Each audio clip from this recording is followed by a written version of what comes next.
गुरुदेव जय गुरुदेव।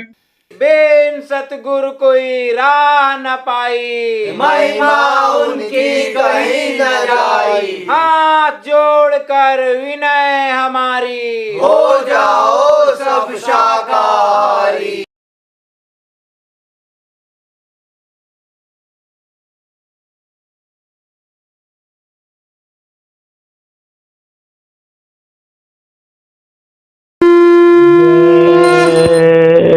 गुरुदेव बुरे कर्म से हमें बचाओ, पामर जीवों को शुद्ध बनाओ। करहूँ अनुग्रह अब तो स्वामी, शरण पड़ा हूँ अंतर्यामी।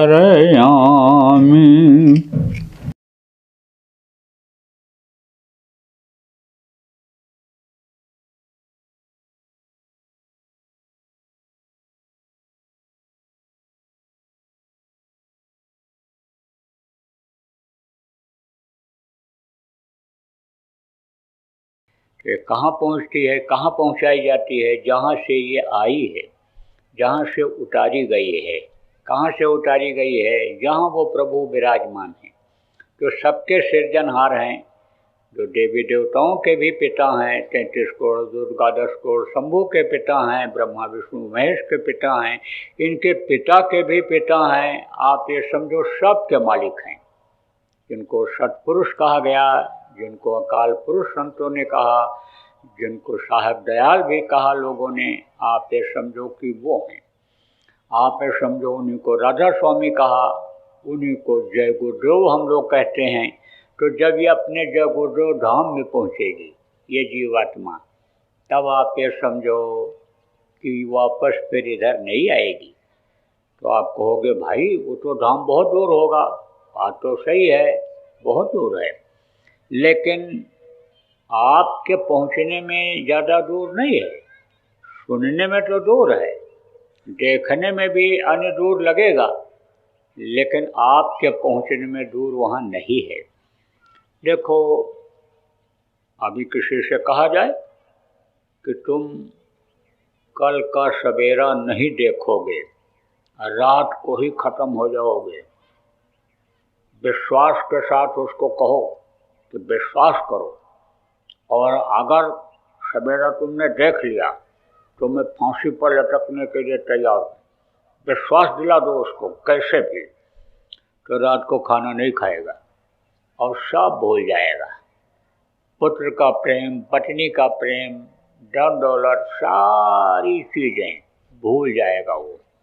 कहेगा अरे अब क्या, अब तो हमको मर जाना है, तो अब हम काहे को कुछ करें, किसका मोह करें, क्या करें। रात भर जल्दी नींद नहीं आएगी। किससे डरता है आदमी? मौत से डरता है। अब अगर कोई रोज मरना सीख ले, रोज जीना सीख ले, तो उसको डर लगेगा? अभी यहाँ गांव में बूढ़े बुजुर्ग लोग रहते हैं जो कभी भी तीर्थ व्रत नहीं गए। कुछ ऐसे भी हैं कि जो दिल्ली बम्बई भी इसमें नहीं गए होंगे, और उनसे कहा जाए कि बम्बई चलो, दिल्ली चलो, नहीं नहीं हमको यहीं ठीक है, हम नहीं जाना चाहते। लेकिन एक बार जो चला जाता है उसका भय खुल जाता है और आने जाने लगता है वो। ऐसे ही आप जहाँ ये जीवात्मा को ले जाना है, चाहो तो रोज आओ और जाओ, लेकिन कहा गया वेद गुरु हो न ज्ञान, मगर गुरु के ज्ञान नहीं होता है। आप देखो कि घर में लड़के किताब पढ़ते रहते हैं, लेकिन उन लड़कों से तेज नहीं निकल पाते हैं जो स्कूलों में पढ़ते हैं, मास्टर पढ़ाते हैं जिनको। स्कूल इसीलिए खोले गए। आप ये देखो, लाइब्रेरी जिसको कहते हैं, किताबें रखी रहती हैं, लड़के जाते हैं पढ़कर चले आते हैं, वही किताबें रख दी जाती, पढ़ते लोग पास हो जाते। स्कूल खोलने की ज़रूरत क्या थी? तो गुरु की ज़रूरत यहाँ भी है। जो बच्चे आप ये समझो परिवार से अनाथ हो जाते हैं, इधर उधर भटकते रहते हैं, उनको जिनको माँ का प्यार, पिता का प्यार, भाई का प्यार, पड़ोसी का प्यार, रिश्तेदार का प्यार नहीं मिल पाता है, वो नहीं सीख पाते हैं। वो तो जहाँ जैसा समाज रहा, जहाँ जैसे रहे, भीख मांगने वालों के बीच में चले गए तो भीख ही मांगते रहते हैं, बदमाशों के हाथ लग गए, बदमाशी करते रहते हैं, वो जहाँ जिसका साथ पड़ता है वैसे हो जाते हैं। तो आप पे समझो कि परिवार में भी माता पिता जो होते हैं एक तरह से गुरु का काम करते हैं। ये पढ़ाने वाले मास्टर ये भी गुरु हैं। आप ये समझो कोई हुनर सिखा देता है, खेती करना, बिजनेस व्यापार करना, कोई लोहे का काम, बिजली का काम, राज मिस्त्री का काम जो सिखा देता है वो उसका गुरु होता है। ऐसे ही आध्यात्मिक गुरु होते हैं। गुरु में भेद है, कई तरह के गुरु होते हैं, 7 तरह के गुरु बताए गए, लेकिन 7वां गुरु सत शब्द लखावा, जहाँ का जीव तहाँ पहुँचावा, शब्द भेदी गुरु होते हैं। वो उनको समर्थ गुरु, संत गुरु कहा जाता है, सतगुरु कहा जाता है। जब वो मिल जाते हैं तब सारी चीज़ों की जानकारी करा देते हैं, सारी चीज़ों की। आप ये समझो कि जैसे कोई मास्टर है तो वो हो कम पढ़ा लिखा है, मास्टरी वो भी करता है, जैसे 5 दर्जे का है, कोई 8 दर्जे का है, कोई 10 दर्जे का है, कोई आप समझो 12 का है, आगे और क्लासेस हैं उनका मास्टर है। तो जिसको जितनी जानकारी होती है उतनी ही जानकारी वो देता है। कुछ ऐसे होते हैं कि जिनको कई चीज़ों की जानकारी होती है, जैसे जो आप पढ़े लिखे लोग हो बैठे हो, एक विषय में एमए, 2 विषय में एमए, 3 विषय में, 4 विषय में एमए लोग करते हैं। तो उनको कोई राजनीति से, कोई इतिहास से, कोई अंग्रेजी से, कोई किससे, तो उनको हर तरह की जानकारी हो जाती है। ऐसे ही जो स्पिरिचुअल मास्टर कहे जाते हैं, जो आध्यात्मिक गुरु कहे जाते हैं, उनको हर चीज़ की जानकारी हो जाती है। कोई एक विषय पढ़ करके आया, यूनिवर्सिटी में पहुंच गया, विश्वविद्यालय में पहुंच गया, जहां सभी विद्याएं पढ़ाई जाती हैं, सिखाई जाती हैं, तो वहां उसको सारा ज्ञान हो जाता है। ऐसे ये जितना भी ज्ञान है, जितनी भी चीज़ें हैं, ये सब ऊपर से उतरी हैं, वहीं से जुड़ी हुई हैं। तो जब वहाँ आदमी पहुँच जाता है तो सब चीज़ की जानकारी हो जाती है। मोटी बात आप ये समझो प्रेमियों, बच्चों और बच्चियों, कि ये दुनिया किसने बनाया? आपसे पूछा जाए तो कहोगे भगवान ने बनाया। अब आपसे पूछा जाए कि ऐसे को आप चाहते हो, दुनिया बनाने वाले को, भगवान से मिलना चाहते हो, तो सोचोगे। भगवान के बारे में जानकारी नहीं है तो सोचोगे। लेकिन ये कह दिया जाए कि दुनिया बनाने वाला तुमको मिल जाएगा, तो दुनिया की ये सारी चीज़ें तुम्हारी हो जाएंगी, तब आपके समझ में आ जाएगा। तब कहोगे ना कि एक साधे सब सधे, सब साधे सब जाए, एक उसी को क्यों न पा लिया जाए कि जिससे दौड़ कम हो जाए, जिससे कम मेहनत करनी पड़े, मिले ज़्यादा। जैसे पहले था, किसान एक बार खेत को जोत करके चला आता था, समय पर बादल आते थे, बरस जाते थे, फिर ज़रूरत पड़ती थी, फिर बादल बरस जाते थे, और खेत को काट करके लेकर के समय पर चला आता था। सतयुग का इतिहास मिलता है कि एक बार लोग बोते थे और 27 बार काटते थे। समय पर सब होता था तो ये खुश रहते थे। कौन खुश रहता था? ये देवता। कौन देवता? जल देवता, अग्नि देवता, वायु देवता। देखो बहुत ज़्यादा अगर ठंडी पड़ने लग जाए तो कहते हो मटर मारा गया, ज़्यादा तेज़ अगर हवा चल गई तो कहते हो कि गेहूँ सूख गया, दाने मजबूत नहीं हो पाए। आप ये समझो इन सब चीज़ों की ज़रूरत है। किसकी? ये जो अग्नि देवता हैं, जल देवता हैं, हवा देवता हैं, सब देवता हैं। तो जब ये देवता खुश हो जाते हैं तब ये समय पर हर चीज़ आदमी को जितना ज़रूरत होती है उतना देते रहते हैं। लेकिन जब इन्हीं के बनाए हुए नियम के खिलाफ आदमी काम करता है, चाहे जान में करता हो चाहे अनजान में करता हो, तब ये दुख देते हैं। ये है यानी समझो अपनी दया की धार को खींच लेते हैं। तो ये अगर खुश हो जाएं तो आप समझो जो इच्छा कीन्ही मन माही और हर प्रताप का दुर्लभ नहीं। जैसे पहले था, जिस चीज़ की आदमी इच्छा करता था उसकी वो इच्छा पूरी हो जाती थी। आप लोग राम कथा सुने होंगे, राम और कृष्ण महापुरुषों में बहुत मशहूर हुए। ऐसे तो समय समय पर बहुत महापुरुष आए, लेकिन राम और कृष्ण का ज़्यादा प्रचार हुआ, उनको ज़्यादा लोग जानते हैं। तो आपने सुना होगा, रामलीला में देखा होगा कि हनुमान जी जब शक्ति बाण लक्ष्मण को लगा तो संजीवनी बूटी लेने के लिए गए थे। तो अब समय कम था, सूरज निकलने से पहले काफ़ी दूर से वो बूटी लानी थी। बोले कैसे जाएंगे? तो इच्छा किया उन्होंने, इच्छा किया कि मैं छोटा हो जाऊं। छोटे हो गए, और छोटे हो गए इच्छा किया कि हमारी चाल बढ़ जाए, स्पीड बढ़ जाए। चाल उनकी बढ़ गई। वहाँ गए, देखा तो एक तरफ से यानी समझो कि रावण ने लाइट जला रखा था, और नहीं तो रात में ये संजीवनी पौधा जो होता है वो चमकता है, नहीं पहचान पाए कौन है। तो उन्होंने कहा लो पहाड़ ही उठा ले चले। इच्छा किया उन्होंने कि अब मेरा शरीर भारी भरकम बन जाए कि जिससे मैं पहाड़ उठा लूँ। इच्छा किया, शक्ति उनके अंदर आई, शक्तियाँ वो मौजूद थी। कहा ना, जो इच्छा की नहीं मनमाई, जिस चीज़ की इच्छा की वो चीज़ हाजिर हो जाती थी। अब ये शक्ति आई कैसे, आपको ये भी बीच में बता दें। आप ये समझो, सुमेर पवन सुत सुन पावन नामू, और अपने बस कर राख्यो रामू। पवन सुत किसको कहा गया? हनुमान जी को। अपने बस में कौन? वो राम, कुल मालिक सबका।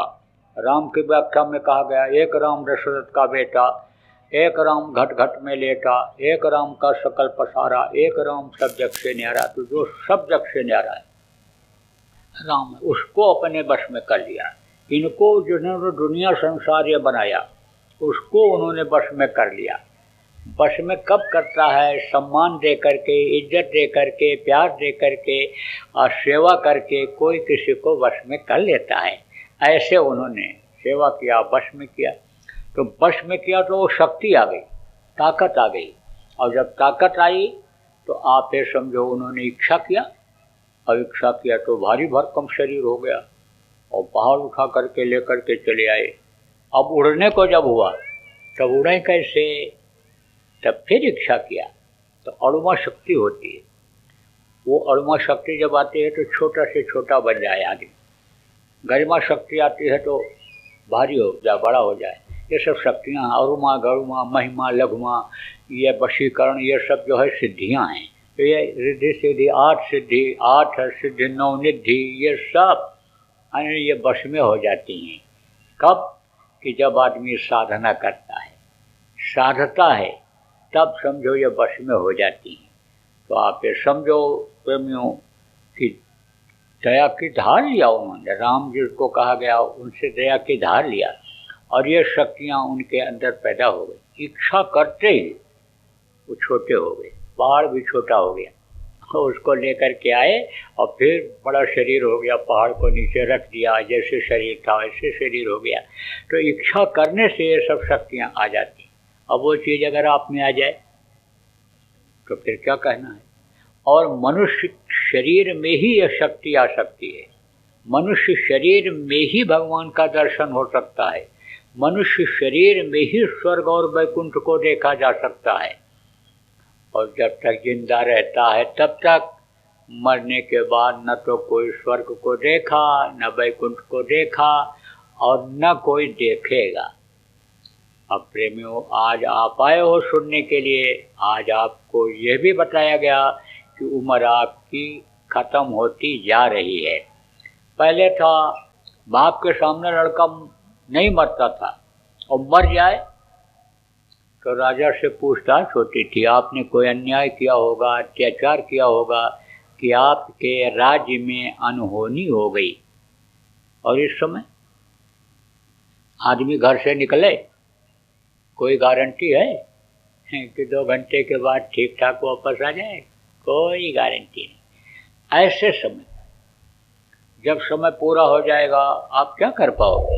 अभी तो आपके शरीर में ताकत है, अभी तो कुछ कर सकते हो। जब बुढ़ा हो जाएगा तो इसमें कुछ बुढ़े बैठे हैं, सोचो कोई काम में मन लगता है? यहाँ आने में भी आपको भारी पड़ा होगा। मैं भी बुढ़ापा झेल रहा हूँ, इसीलिए कह रहा हूँ। बराबर स्वास्थ्य काम नहीं कर रहा है, तबीयत बराबर ठीक नहीं चल रही, उम्र का असर, थोड़ी गर्मी, थोड़ी ठंडी, थोड़ा पानी, कोई ज़्यादा जग गए, समय पर कुछ खाए पिए नहीं तो तुरंत असर पड़ता है। पहले नहीं पड़ता था, पहले ये चीज़ें दबी रहती थी, भूख दबा रहता था, नींद दबी रहती थी, काम करते रहते थे। तो जब तक शरीर ये चल रहा है तभी तक कुछ कर सकते हो। इसीलिए कहा गया कर ले निज काज जवानी में, इस 2 दिन की जिंदगानी में। तो अब आप आज से ही कुछ कर लो। किसके लिए? अपनी जीवात्मा के लिए, जन्म मरण से छुटकारा पाने के लिए। क्योंकि जन्मते वक्त भी तकलीफ़ होती है, मरते वक्त भी देखो तकलीफ़ होती है। बच्चा रोता हुआ पैदा होता है, मरते समय तड़पता है, हाथ पैर पटकता है, रोता चिल्लाता है, बड़ी तकलीफ़ होती है। और नरकों की तकलीफ़ों को तो आपने देखा नहीं, इन बाहरी आँखों से वो तकलीफ़ें देखी भी नहीं जा सकती हैं। आपकी इन्हीं दोनों आँखों के बीच में तीसरी आँख है, वो खुल जाए तो आप सब यहीं बैठे बैठे नर्क स्वर्ग सब देख सकते हो, देवी देवताओं को देख सकते हो, आप पूर्व परियों का दीदार जिसको कहा गया कर सकते हो, सब कुछ कर सकते हो। है ना, सकल पदार्थ है जग माही और कर्महीन नर पावत नहीं। सब कुछ यही है, इसी शरीर में ही सब कुछ है, लेकिन कर्म नहीं करोगे तो नहीं मिलेगा। कहा न ये घट भीतर 7 समुंदर, यही मलमल नहाओ, मन मोरा विदस्व न जाओ घर ही ऐसा कर। जिन्होंने इस घट में देखा, प्रभु का दर्शन किया, उन्होंने तो कह दिया जो तिल माही तेल है, जो चकमक में आग, तेरा साईं तुझ में जान सके सो जान। कहा ना कि जैसे तेल रहता है तिल में, दिखाई नहीं पड़ता है, जैसे चकमक में आग होती है, दिखाई नहीं पड़ती है, जैसे दूध में घी होता है, दिखाई नहीं पड़ता है। कब दिखाई पड़ता है? जब तेल को पेरते हैं, चकमक में राख को हटाते हैं, तब आग दिखाई पड़ती है। दूध को जमा करके भिगोते हैं जब, तब मक्खन निकलता है, मक्खन को गर्म करते हैं तो घी निकलता है। तो उपाय आप ये समझो कि जब मालूम हो जाता है तब वो प्रभु का दर्शन इसी मनुष्य शरीर में होता है। अब अगर हुआ ना होता तो क्यों लिखते? महात्मा देखो किसी को धोखा नहीं देते हैं, झूठ नहीं बोलते हैं, तो सच्चे गुरु समर्थ गुरु होते हैं, संत होते हैं, धोखा नहीं देते। क्यों? उनके कोई लड़के बच्चे तो होते नहीं, किसके लिए धोखा देंगे? कोई ज़मीन जायदाद तो होती नहीं है और उनके नाम की कुछ नहीं होती है, तो वो किसके लिए करेंगे? उनके संतों के महात्माओं के जो भी बच्चे होते हैं वो अन्य समझो कि लोगों के ही बच्चे होते हैं। गुरु महाराज हमारे ये देखो, ये जिनकी तस्वीर लगी हुई है, बराबर कहते रहते कि मैंने कोई शादी नहीं किया, बच्चा नहीं पैदा किया, मैंने कोई अन्य दुनियादारी का काम इस तरह का नहीं किया, जो कुछ गुरु महाराज ने किया आप लोगों के लिए प्रेमियों किया। तो गुरु महाराज कहा करते थे कि मेरे अपना बच्चा नहीं है कोई भी, लेकिन आध्यात्मिक दृष्टिकोण से तुम लोगों को ही मैं अपना बच्चा मानता हूँ। तो जो आते हैं इस गुरु महाराज जैसा काम करने के लिए, वो अपने लिए कुछ नहीं करते हैं, तो धोखा किस बात का देंगे? सही बात ही बताते हैं। तो आपको समझने की ज़रूरत है प्रेमियों कि सब कुछ यही है और शरीर के अंदर ही है। लेकिन जब जानकारी हो जाए, समर्थ गुरु सच्चे गुरु मिल जाएं, हमारे गुरु महाराज जैसे गुरु मिल जाएं, तब सब कुछ संभव है। तो गुरु महाराज ने तो बहुत लोगों को रास्ता बताया कि जैसे लोगों का लोक भी बना, परलोक भी बना। लोक बनाना किसको कहते हैं? कहते हो अच्छा खाते, अच्छा पहनते, अच्छे घर में रहते हैं, लोग इनको प्रणाम सलाम करते हैं, इज्जत देते हैं, इनका लोक बना हुआ है।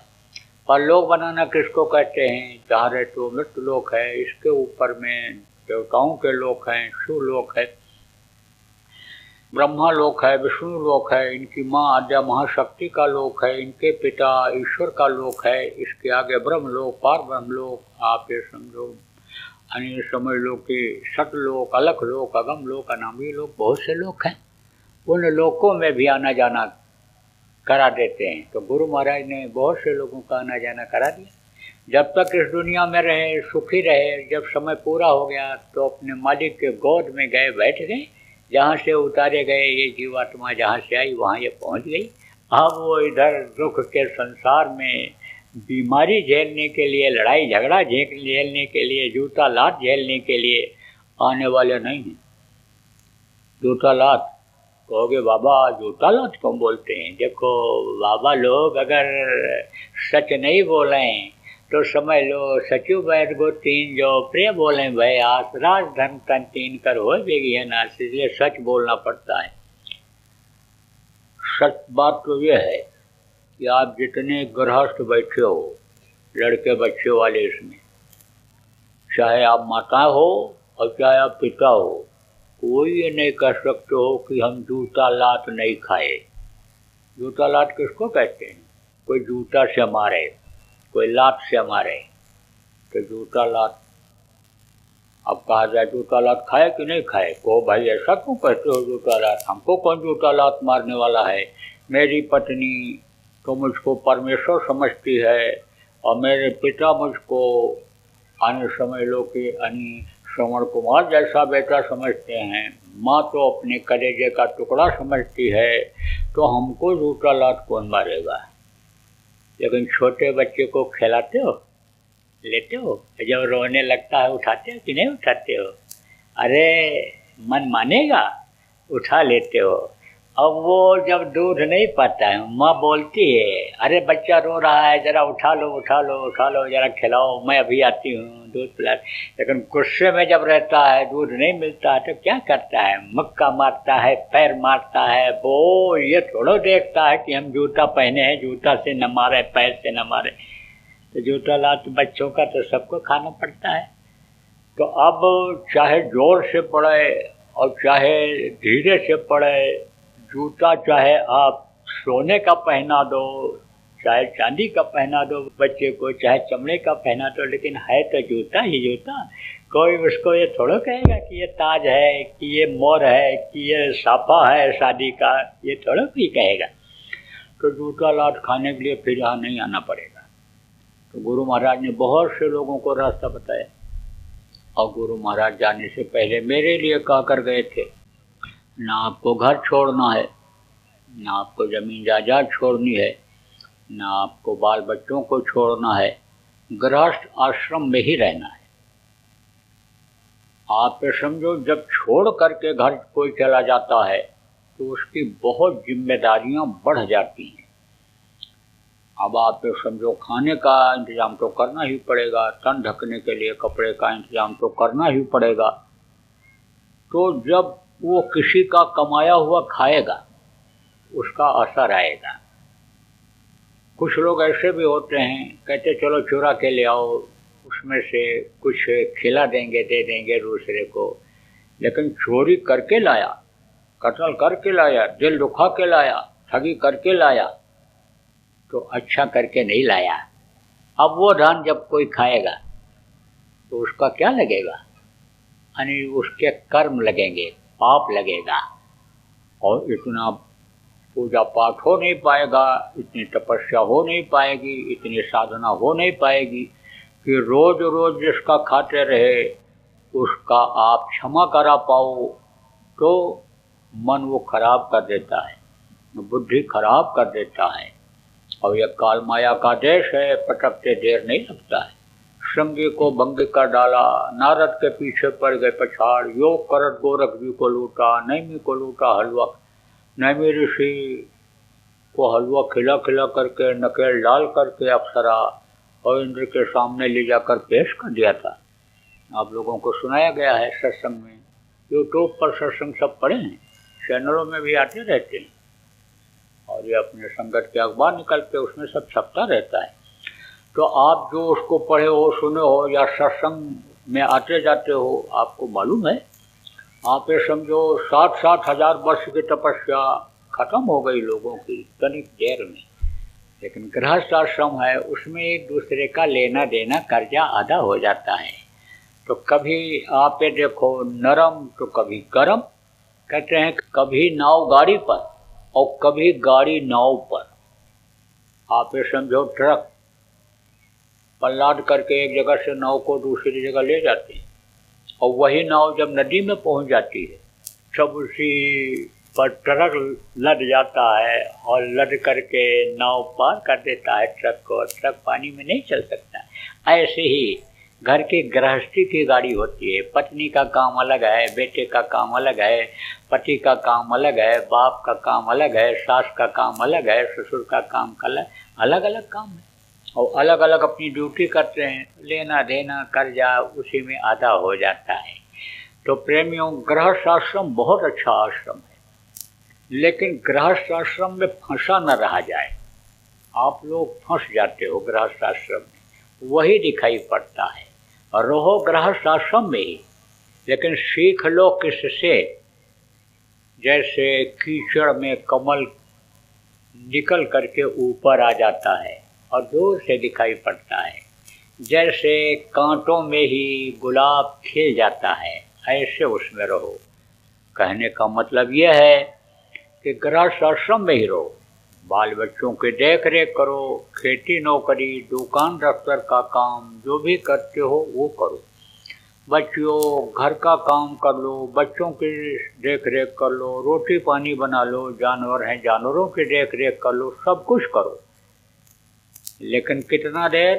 22 घंटा इस काम में लगाओ, खाने में, सोने में, इधर उधर घूमने में, व्यायाम करने में, खेल खेलने में, जो भी काम आप बच्चे बच्चियों करते हो वो करो। लेकिन 2 घंटा सुबह और शाम मिला करके या 24 घंटे में 4 भागों में बांट करके, यानी आधे आधे घंटे का 2 घंटे का समय आप अपनी आत्मा के लिए निकालो। और नहीं तो ये आत्मा फंस जाएगी नरक 84 में, ये अनित तकलीफ झेलेगी। इसलिए इसको बचाओ। यह मनुष्य शरीर इसी काम के लिए मिला है। देवता इसी मनुष्य शरीर के लिए तरसते हैं, क्योंकि उनके अंदर यह रास्ता नहीं है कि वो अपनी इस जीवात्मा को उस परमात्मा तक पहुंचा दें, और आपके अंदर है। आप भाग्यशाली हो, आपके संस्कार जगे और आप यहाँ पर आए हो। आप ये समझो कि प्रेमियों ने बुलाया और हम आपके बीच में आ गए। आप गांव के इतने आदमी, यानी कहीं बुलाया जाता, रतलाम में या प्रकाश नगर हाईवे पर अपना आश्रम है वहाँ बुलाया जाता, तो इतने आदमी गांव के आप पूरे ना आ पाते। लेकिन समझ लो कि एक जैसे कहावत है कि गंगा में नहाने के लिए लोग जाते हैं, और गंगा अगर दरवाजे पर आ जाए तो नहा ही लेना चाहिए। तो ये जय गुरुदेव नाम, यह मुसीबत में मददगार है। कभी भी कोई भी मुसीबत में पड़ जाए और श्रद्धा प्रेम से भाव से जय गुरुदेव बोलेगा तो उसकी मदद होगी। बहुत से लोगों ने परीक्षा लेकर देखा, आप भी परीक्षा लेकर देख सकते हो। तो हम तो ये चाहते हैं कि आपको आज से ही लाभ मिलने लग जाए, मुसीबत आवे ही नहीं। जब मुसीबत आएगा और उस समय पर जब काम करोगे तो कहते हैं जब आग लग गई तो कुआं खोदने से क्या फायदा। मुसीबत से बचने के लिए, मुसीबत खत्म करने के लिए आज से ही जय गुरुदेव नाम बोलना शुरू कर दो। जय गुरुदेव नाम की ध्वनि घर में बच्चों और बच्चियों बोलवाना शुरू कर दो। मैंने बताया जब से, और जय गुरुदेव नाम की ध्वनि ये बच्चे बच्चियां बोलने लग गए सुबह शाम परिवार वालों को इकट्ठा करके, तब से बहुत फायदा दिखाई पड़ रहा है लोगों को। बीमारियों में कमी आ गई, लड़ाई झगड़ा कुछ भी कम हो गया, रुपया पैसा में भी बरकत होने लगी, मानसिक शांति भी लोगों को मिलने लग गई। नींद नहीं आती थी, जगते रहते थे, सोचते रहते थे। जय गुरुदेव नाम की ध्वनि जब से बोलने लगे, वह बोलते बोलते ही सो जाते हैं। तो अब आप ये समझो बहुत फायदा, करके देख लो, करके देख लो। कोई हमारा आपसे निजी स्वार्थ नहीं है, रिश्ता तो हो रहा है, लेकिन वो इस तरह का दिखावे का रिश्ता नहीं है कि जैसे लड़का लड़की का शादी ब्याह करके और रिश्तेदारी लगा लेते हैं, वो रिश्ता नहीं है। रिश्ता तो अंदर से हमारा आपका हो रहा है। आप याद करोगे तो हम तो आपको बराबर याद करते रहेंगे, लेकिन ऐसे नहीं कि जैसे रिश्तेदारी दुनियादारी की होती है, वैसा रिश्ता कोई नहीं। मैं तो आपको बता के जा रहा हूँ, बता के जा रहा हूँ। आप करके देखो, नाम धुनी कैसे बोलना है, बच्चों और बच्चों सीख लो, बोल लो।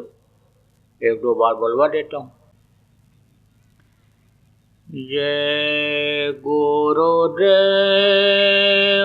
जय गुरुदेव, जय गुरुदेव, जय जय गुरुदेव।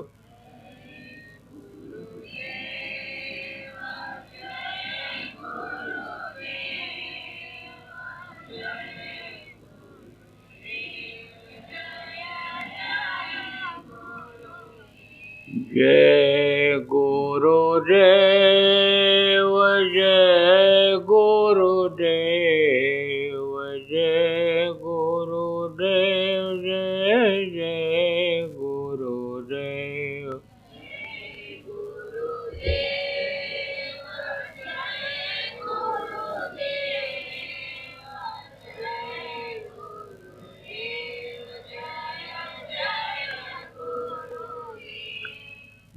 इसी तरह से आपको जय गुरुदेव नाम के ध्वनि सब लोगों को बोलना है, लेकिन परहेज थोड़ा सा आपको करना पड़ेगा।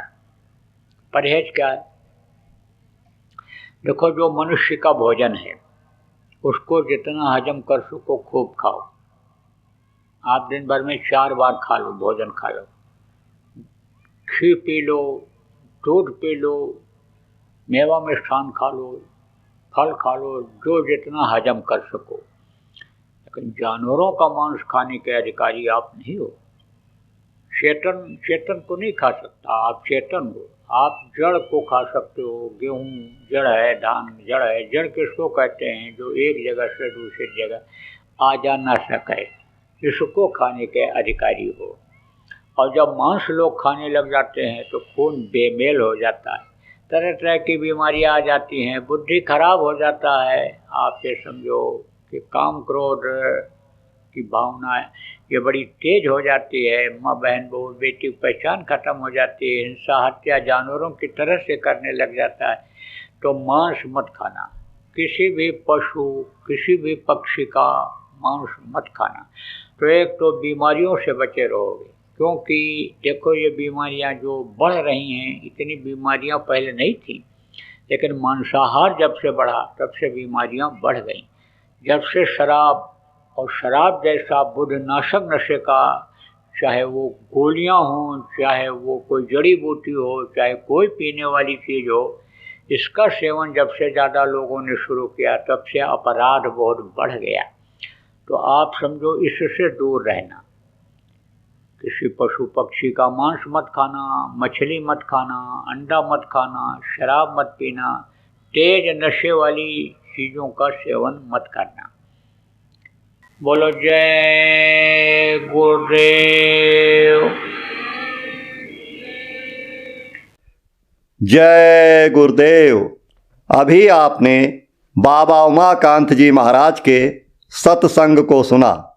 बाबा जी अन्य किसी से चंदा न लेकर अपने प्रेमियों के सहयोग से देश विदेश में तमाम जनहित के काम करते हुए सभी तरह की तकलीफ़ों को दूर करने व प्रभु के मिलने का उपाय बताते हैं। आप इस जीवन के इस बचे हुए समय में समय निकालकर बाबा जी से ज़रूर मिलिएगा।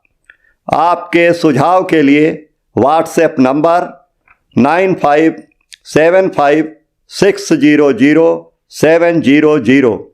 जय गुरुदेव। जय गुरुदेव। जय गुरुदेव, जय गुरुदेव, जय गुरु। देव जय